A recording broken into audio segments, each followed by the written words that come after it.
अस्सलाम वालेकुम दोस्तों। तो उम्मीद करता हूँ कि आप खैर वाफियत से होंगे। तो आज मैं आपको कुछ इम्पॉर्टेंट ईडियम फ्रेजेस शेयर करूँगा जो कि बहुत ही इम्पॉर्टेंट हैं आपके जेकेपी कांस्टेबल एग्ज़ाम के लिए। तो ये वो एमसीक्यूज़ हैं ईडियम फ्रेजेस पर जो किसी भी कॉम्पिटिटिव एग्ज़ाम्स के लिए आपको मददगार साबित होगा, एस्पेशली उन कैंडिडेट्स के लिए, उन एस्पिरेंट्स के लिए जो अपकमिंग जेकेपी कांस्टेबल का एग्ज़ाम देने वाले हैं।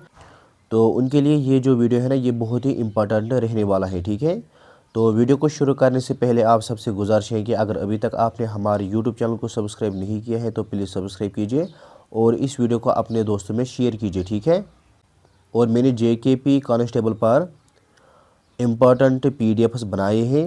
अगर आपको वो चाहिए तो आप मुझे व्हाट्सएप पर मैसेज कीजिए, मैं आपको वहाँ से वो शेयर करूँगा। ठीक है, तो मेरा जो व्हाट्सएप नंबर है ना, वो मैंने डिस्क्रिप्शन बॉक्स में डाला है, आप वहाँ से देखिए और मुझे मैसेज कीजिए, मैं आपको फिर वहाँ से शेयर करूँगा। ठीक है, और इसके साथ साथ ये जो पीडीएफ है ना, ये मैंने अपलोड किया है टेलीग्राम चैनल पर, आप वहाँ से इसको देख सकते हो। ठीक है, तो चलिए अब हम पढ़ते हैं। यहाँ पर जो पहला सवाल ये है कि टू बाइट द डस्ट, तो बाइट द डस्ट इसका मतलब क्या होता है इन चार ऑप्शन में से।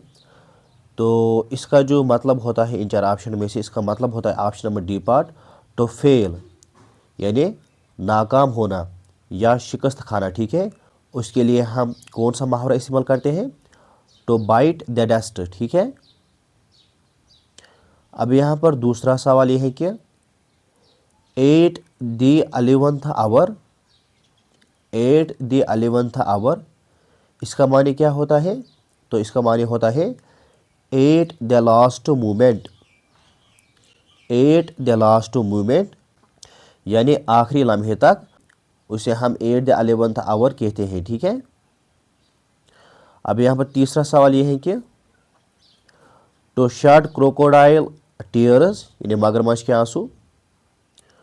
तो इसका जो सही जवाब है इन चार ऑप्शन में से, इसका सही जवाब है option number B part, to pretend grief, to pretend grief यानी छोटा गम जाहिर करना। ठीक है, उसे हम टू शेड क्रोकोडाइल टीयर्स कहते हैं। अब यहाँ पर फोर्थ वाला ईडियम फ्रेज ये है कि to fight tooth and nail. तो इसका मतलब क्या होता है, तो इसका मतलब होता है option number D part, to make every possible effort यानी हर मुमकिन कोशिश करना, उसे हम क्या कहते हैं, उसे हम कहते हैं to fight tooth and nail. ठीक है, अब ये पांचवा यहाँ पर ये है टू सी रेड,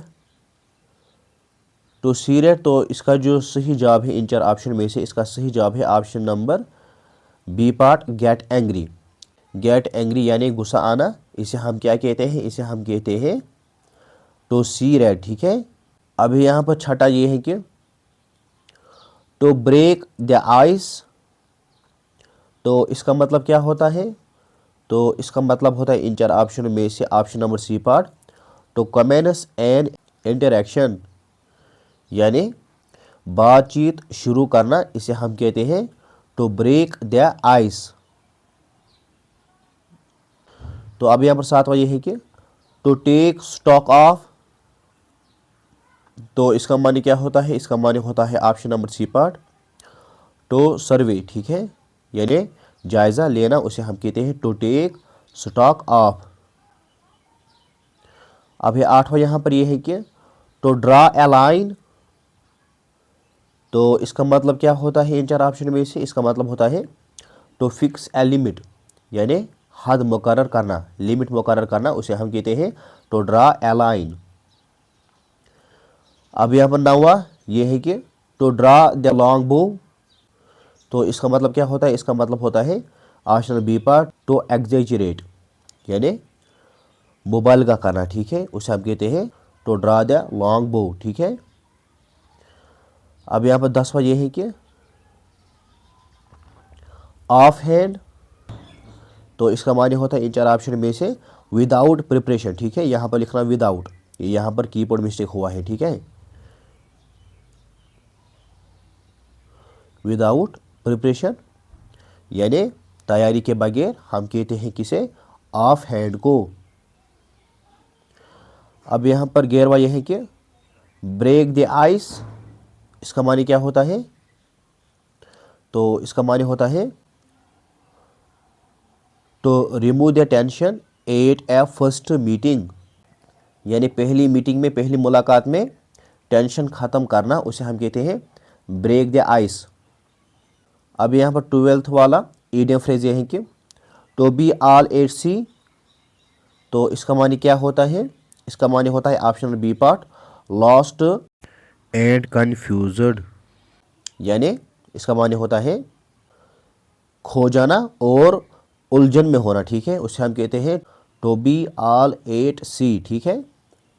अब यहाँ पर 13th वाला ईडियम फ्रेज ये है कि to move heaven and earth,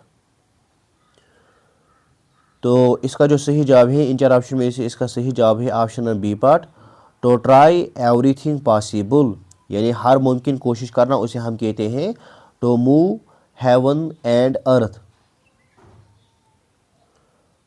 अब यहाँ पर 14th वाला ईडियम फ्रेज ये है कि to take someone for a ride, तो इसका माने होता है option number B part, to deceive someone, यानी किसी को धोखा देना, तो इसे हम कहते हैं to take someone for a ride, ठीक है। अब यहाँ पर 15th वाला ये है इन कोल्ड ब्लड, तो इसका जो मतलब है यहाँ पर, इसका मतलब है option number A part angrily, ठीक है, यानी गुस्से में। अब यहाँ पर 16th वाला ईडियम फ्रेज ये है कि टू डाई इन हार्नेस, तो इसका मतलब क्या होता है, इसका मतलब होता है option number C part, to die while in service, तो ये इसका मतलब होता है। अब हम आगे पढ़ेंगे। अब यहाँ पर 17th वाला ये है कि टू फीदर वनस नेस्ट, तो इसका मतलब क्या होता है, इसका मतलब होता है option C part, to profit in a dishonest way, यानी नाजायज़ फ़ायदा उठाना, उसे हम कहते हैं टू फीदर वनस नेस्ट, ठीक है। अब यहाँ पर 18th वाला ये है कि to take to one's heels, तो इसका जो माने है, इसका माने होता है option B part, to run away, यानी भाग जाना, उसे हम कहते हैं to take to one's heels, ठीक है। अब यहाँ पर 19th वाला ये है कि to take with a grain of salt, तो इसका मतलब क्या होता है, इसका मतलब होता है option number D part, to accept with misgiving, यानी शक के साथ कबूल करना, उसे हम कहते हैं to take with a grain of salt, ठीक है। अब यहाँ पर 20th वाला ये आपके लिए होमवर्क है, इसका जवाब आप मुझे कमेंट बॉक्स में दीजिए, ठीक है। तो ये है कि टू बर्न वनस फिंगर्स, तो इसका मतलब क्या होता है, इसका जवाब आप मुझे कमेंट बॉक्स में दीजिए, ये आपके लिए क्या है, होमवर्क है, ठीक है।